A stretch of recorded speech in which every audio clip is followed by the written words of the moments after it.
Maseret Psachim, résumé du Daf Ayin Tet. La Gemara se rapporte sur ce que Rav avait dit, que dans le cas où le Korban Pesach est devenu tamé lui-même, on n'avait pas le droit de jeter le sang, puisque la viande ne pourra pas être mangée ce soir. Et Rav avait dit dessus que si on a quand même jeté le sang au Misbéach, le Korban il est quand même kasher. On avait demandé, mais pourtant il ne sera pas mangé. Le Pesach ne sera pas mangé, comment est-ce qu'il est kasher? Et on avait dit, Rav pense comme Rabbi Nathan, que même dans le cas où le Korban n'est pas mangé, le propriétaire s'acquitte de la mitzvah du Korban Pesach. La Gemara ici, elle ramène une autre explication, qui dirait, Rav pense comme Rabbi Yoshua, qui a dit clairement, que dans ce cas-là, où la viande est devenue tamée, le Korban, il est quand même kasher. Le titre rend kasher le Korban, et donc il est quitte de son Korban Pesach, malgré que la viande était tamée. Si par contre le propriétaire était tamé, il n'est pas quitte de son Korban Pesach, de toute façon. La Gemara ramène la suite de la Mishnah qui disait, en ce qui concerne les autres korbanot, c'est différent du Korban Pesach, où là-bas on dit, pour les autres korbanot, on dit que même si la viande est tamée, du moment qu'il reste des graisses, c'est bon, on peut faire le korban. Pour les autres korbanot, c'est pas comme le Korban Pesach, on n'avait pas le droit de faire si la viande était tamée. Pour les autres korbanot, on peut faire jeter le sang, même si la viande est tamée, du moment que les graisses ne sont pas tamées. La Gemara dit, notre Mishnah pense comme Rabbi Yoshua qui dit que tous les korbanot de la Torah, s'il reste un kazaït de viande ou bien un kazaït de graisse qui est tahor, on peut jeter le sang.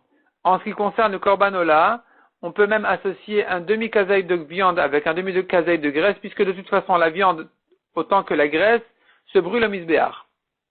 Cependant, dit Rabbi Yoshua, s'il ne reste plus rien du korban, il ne reste plus que la mincha, l'offrande de farine qui vient accompagner ce korban, puisqu'elle ne fait pas partie du korban lui-même, c'est insuffisant.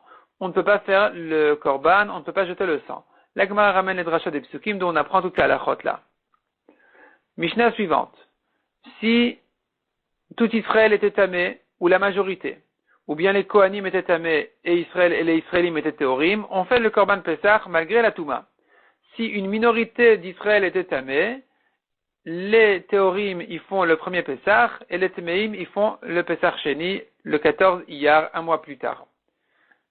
La Gemara ramène une braïta, on voit que aussi bien dans le cas où Israël était Tmeim, que dans le cas où les Kohanim étaient Tmeim, que dans le cas où les couteaux de Shrita des Korbanot étaient Tmeim, dans ces trois cas-là, on fait le Korban Pesach malgré la Touma, puisque nous avons une majorité ou bien des couteaux Tmeim, on n'a pas le choix, on fait comme ça.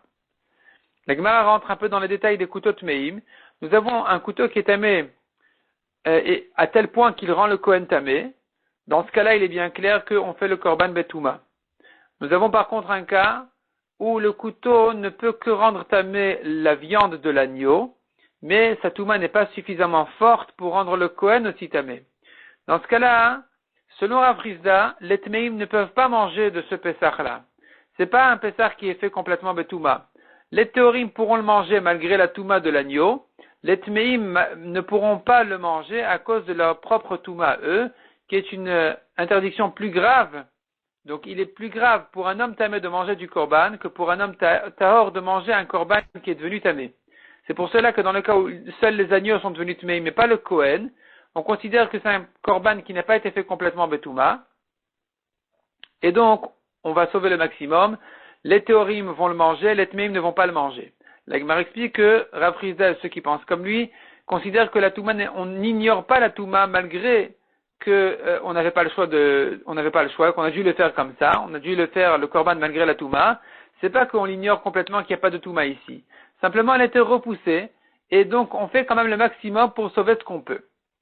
La Gemara ramène par contre, selon Rava, dans le cas où l'agneau du Pessah est devenu tamé à cause des couteaux, c'est terminé. On n'a plus de Pessah qui est fait Betahara. Même les Tmeim peuvent s'ajouter et faire leur Korban Pessah. Et la Gemara ramène au raisonnement aussi de Rava. Quels sont ces drachot pour apprendre cette halakha spéciale. Ensuite, nous avons un cas très spécial où moitié du peuple d'Israël était tahor et l'autre moitié était tamé. 50-50. Dans ce cas-là, qu'est-ce qu'on fait? Est-ce que on fait tous le Pesach Rishon? Qu'est-ce qu'on fait? Selon Rav, on considère chaque moitié comme une majorité. Les théorim sont considérés comme une majorité, ils ne peuvent pas se mélanger avec les Tmeim, ils font le Pesach pour eux-mêmes. Les Tmeim sont considérés comme une majorité qui peuvent faire le Pesach Rishon, tout en faisant attention de ne pas rendre impurs les théorim, ni leur viande. Ça, c'est ce que pense Rav. Rav Kana, lui, il pense que on fait pas comme ça. Nous avons deux versions dans Rav Kana. Première version dans Rav Kana qui dit, les théorim, les 50% de théorim font le premier Pessah, les 50% de Tmeim, ils sont considérés comme un miout, une minorité, ils sont repoussés au deuxième Pessah. Deuxième version qui dit non, les théorim, ils font le premier Pessah, mais les Tmeim ne le font pas du tout. Ni le premier parce qu'ils ne sont pas une majorité, ni le deuxième parce qu'ils ne sont pas non plus une minorité. Donc finalement, ils auront perdu dans ce cas-là. Les deux Pessahim complètement, ils ne font pas cette année-là du tout de Pessah. La Gemara d'abord explique comment est-ce que notre Mishnah va se comprendre selon chacun de ces trois avis-là, donc de Rav et les deux versions de Rav Kahana. Et donc notre Mishnah qui disait si la majorité du peuple est tamé, donc tu pourrais déduire de là si ils sont moitié-moitié, c'est différent, etc. Donc la Gemara elle fait tout le raisonnement comment expliquer notre Mishnah selon ces trois avis-là. Mais après ça, la Gemara ramène trois braïtot. Une comme chacun de ces trois avis. Une braïta qui dit moitié-moitié, ils font tous le Pesach Rishon en faisant attention de ne pas se mélanger. Une braïta qui dit comme première version de Rav Kana, les théorim font le premier Pesach et les Tmeim font le Pesach Sheni. Une troisième braïta qui dit comme la deuxième version de Rav Kana que les théorim font le Pesach Rishon, les Tmeim ne font pas du tout ni Rishon ni Sheni.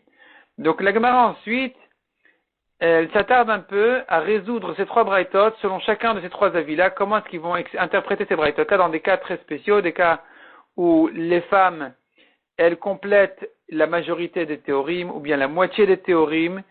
Et à chaque fois, il faut savoir est-ce que on tient compte des femmes dans le calcul de la majorité ou de la moitié dans le premier Pessah. Est-ce qu'on en tient compte pour le deuxième Pessah? Est-ce qu'elles rentrent dans le compte oui ou non?